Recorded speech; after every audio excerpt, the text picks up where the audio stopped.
I felt very lonely. Something that made me, I think, go into depression was when I had to have one of my dogs put down in October 2020.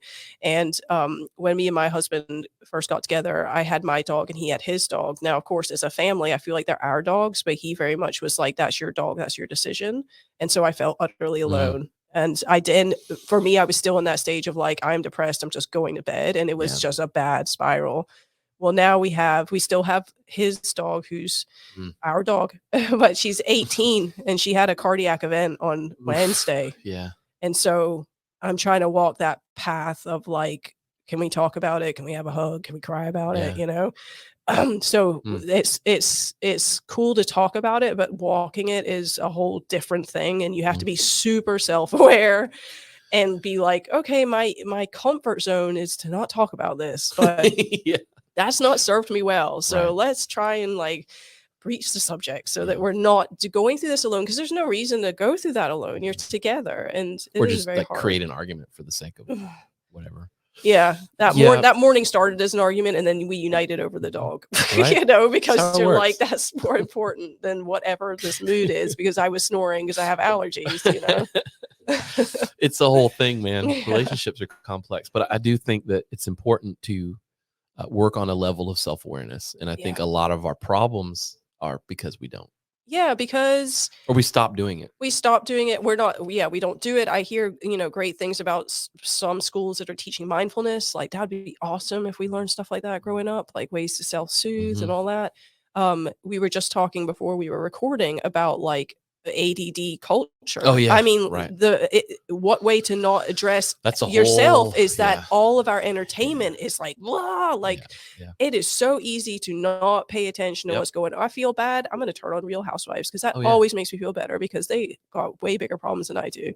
Or what I notice is people will be watching that show or a show that's mindless and scrolling mindlessly at the same time, and it's just like, whoa. I find myself doing it. I'm like, what is going on? And I really, like, my sister a few years ago was like, I'm taking a break from social media. I feel like I'm doing it too much. And I'm like, I understand that concept, but I don't feel like I'm doing it. And now I feel like I feel a little bit down about, I don't know, an email I got didn't go the way I wanted. And then I'm like, and it's like there is some dopamine hit or something that you're looking for. And 90% of the time you don't get it. You know what I mean? But now you're numb to it. It's just like 1,000 of them, where it used to take like a couple, now it takes 1,000. Yeah. And like ridiculous. I used to, just follow people I know. And now I'm like, what's all this stuff in my feed from people I don't know who they are? And a lot of it's disturbing stuff, like the amount of trauma that we see on our TVs. Oh, it's crazy, right? And on social media is like shocking. Like, I heard a podcast recently talking about like collective trauma, and like, even if you didn't, like, if you see like a police brutality video, even though you didn't experience that trauma personally, you watching it is trauma. Oh, sure. And we are like collectively traumatized every single night on the news right now. It is very hard. I don't want to be one of those people who's like, I don't watch the news. It feels like it. But I'm pretty much there, because it is trauma. During the whole, like, most of the Trump administration, I was like following every single time. I mean, he's polarizing, of course, whether you love him or hate him. You have to admit that he was very loud on social media and stuff. And every time he would just poop out a tweet, it was like the world reaction. Yeah. And I was addicted to that. And towards the end of it, I think it was actually towards the, I'm going to say end of COVID. That doesn't make any sense, but you know what I mean? Yeah. Like when we started going back to the office and stuff, I like just turned all that shit off. Quit watching the news. Yeah. I feel a lot better. Yeah. Yeah. And now, like, I forget what I was doing. I just went to like CNN and pulled it up, and I was like, all of these articles are like terror-inducing, world-ending events. Every single article. Yeah. I'm like, what in the fuck is going on? I mean, it is exactly. It's like I kind of want to. I think for me, what I've been doing is trying to like focus on that local level, because I'm like, these things that are going on, like I have zero control over.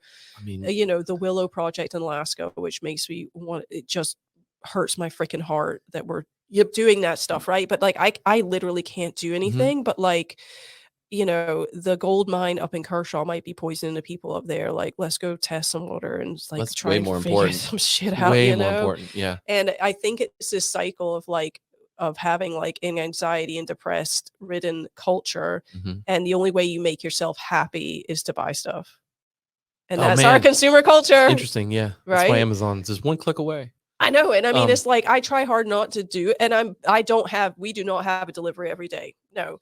But like I didn't buy clothes for like a long time, like because I was just like not into it, and luckily it stayed the same size. And then a year and a half ago to now, I've put on weight, so I need to buy new clothes. And like I got the little buzz when I got the new clothes in the mail, but that buzz is really short, so I can see how you're Mhm, just like more, buy, it's buy. crazy. Yeah. Yeah, you start to see a pattern, you start to see the system work when you Mhm. when you remove yourself from it. I Mhm. recently, um I recently spent a week in the woods. Mhm.